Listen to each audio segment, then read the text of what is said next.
Every morning a man wakes up, life hands him a backpack, and in that backpack are bricks, and those are all some form of pain he has to carry out his front door into a chaotic world and carry with him so that he can carve out some sort of peace and protection for his home.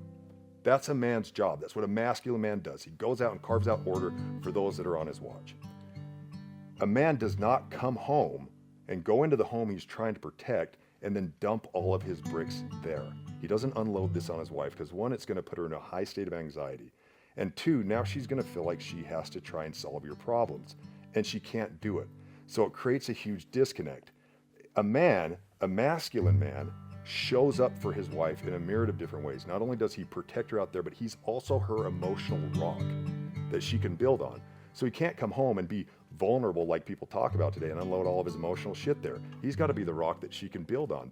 Now, that doesn't mean he doesn't communicate with his wife and talk with her. He can, and he should share some of the things that are going on in his life and what's going on out in the world. But he takes his shit and he unloads it with his buddies. That's what you do. You take it to your homies around the literal or proverbial fire because they can actually help you with it. And they can relate. They're going through the same journey.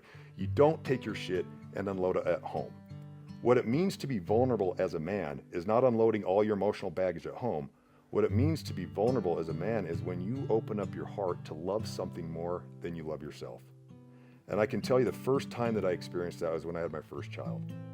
Like when she came into the world, it was the first time that I knew what real fear felt like.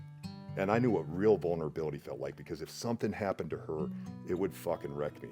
And when I feel that way about my wife, I feel that way about my kids, and I feel that way about the protection of my home. I have to keep that safe. That's what it means to be vulnerable as a man. It doesn't mean you unload your shit at home and have your wife turn into a mother and wipe your nose so you can go to bed at night.